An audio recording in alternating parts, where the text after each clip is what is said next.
Hello, first graders, and welcome back to another Read Aloud. Today we are going to read one of my favorites, Cloudy with a Chance of Meatballs, written by Judy Barrett and illustrated by Ron Barrett.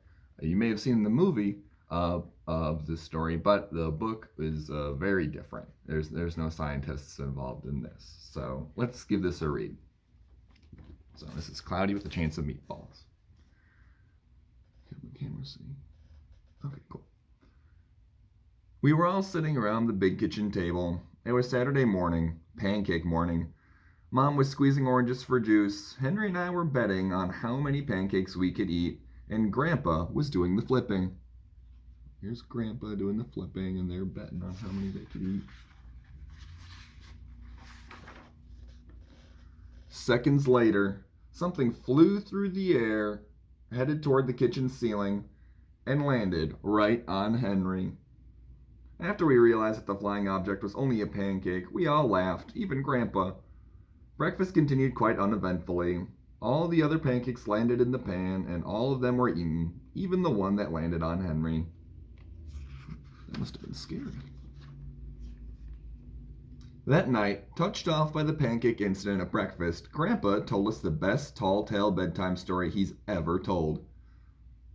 Across an ocean, over lots of huge bumpy mountains, across 3 hot deserts and 1 smaller ocean, there lay the tiny town of Chew and Swallow.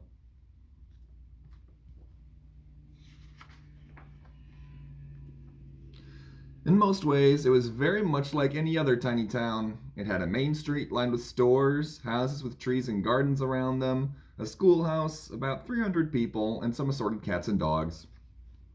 But there were no food stores in the town of Chew and Swallow. They didn't need any. The sky supplied all the food they could possibly want. The only thing that was really different about Chew and Swallow was the weather. It came 3 times a day, at breakfast, lunch, and dinner. Everything that everyone ate came from the sky. And there's an old man checking the weather to see what might come from the sky today. Whatever the weather served, that was what they ate. But it never rained rain, it never snowed snow, and it never blew just wind. It rained things like soup and juice. It snowed mashed potatoes and green peas. And sometimes the wind blew in storms of hamburgers. That sounds good right now. I love a hamburger. The people could watch the weather report on television in the morning, and they would even hear a prediction for the next day's food. When the townspeople went outside, they carried their plates, cups, glasses, forks, spoons, knives, and napkins with them. That way, they would always be prepared for any kind of weather. If there were leftovers, and there usually were, the people took them home and put them in their refrigerators in case they got hungry in between meals. Ooh. See, there's pancakes, there's chicken, there's some orange juice. Baseball players are eating some pie. The menu varied.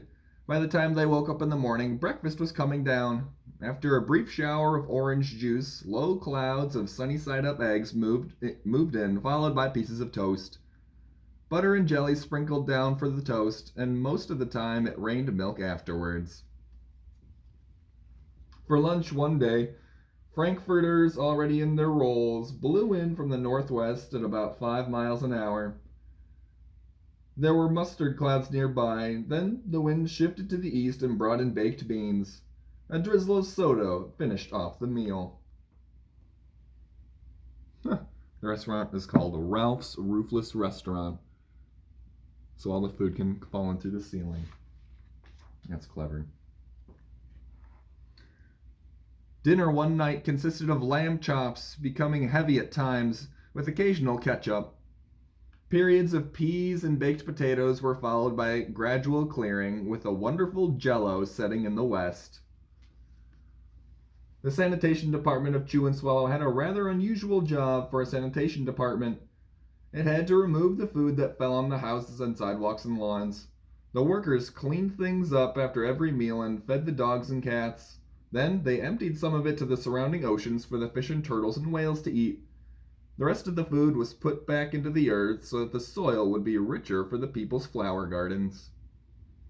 So no food is going to waste. That's good. Life for the townspeople was delicious until the weather took a turn for the worse. And the newspaper says spaghetti ties up town. One day, there was nothing but gorgonzola cheese all day. The next day, there was only broccoli, all overcooked. And the next day, there were Brussels sprouts and peanut butter with mayonnaise. Another day was pea soup fog. No one could see where they were going, and they could barely find the rest of the meal that got stuck in the fog. Wow. Brussels sprouts, peanut butter with mayonnaise sounds the worst to me. Yuck. The food was getting larger and larger, and so were the portions. The people were getting frightened. Violent storms blew up frequently. Awful things were happening. One Tuesday, there was a hurricane of bread and rolls all day long and into the night. There were soft rolls and hard rolls, some with seeds and some without. There was white bread and rye and whole wheat toast. Most of it was larger than they had ever seen bread and rolls before. It was a terrible day. Everyone had to stay indoors. Roofs were damaged, and the sanitation department was beside itself. That mess took the workers 4 days to clean up, and the sea was full of floating rolls. To help out, the people piled up as much bread as they could in their backyards. The birds picked at it a bit, but it just stayed there and got staler and staler. There was a storm of pancakes one morning and a downpour of maple syrup that nearly flooded the town. A huge pancake covered the school. No one could get it off because of its weight, so they had to close the school. We get snow days, but they get breakfast days. Lunch one day brought 15-inch drifts of cream cheese and jelly sandwiches. Everyone ate themselves sick, and the day ended with a stomach ache. There was an awful salt and pepper wind accompanied by an even worse tomato tornado. People were sneezing themselves silly and running in to avoid the tomatoes. The town was a mess, and there were seeds and pulp everywhere. So there are the sandwiches. And the tomato tornado. Sounds messy. The sanitation department gave up. The job was too big. Everyone feared for their lives. They couldn't go outside most of the time. Many houses had been badly damaged by giant meatballs, so stores were boarded up and there was no more school for the children. So a decision was made to abandon the town of Chew and Swallow. It was a matter of survival. There's the town. It's just too much food and it's just too big. You can't eat it all.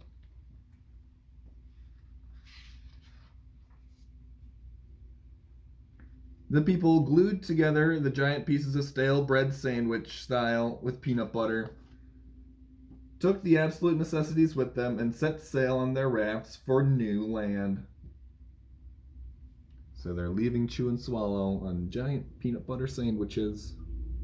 Looks like their sales are pizza and Swiss cheese.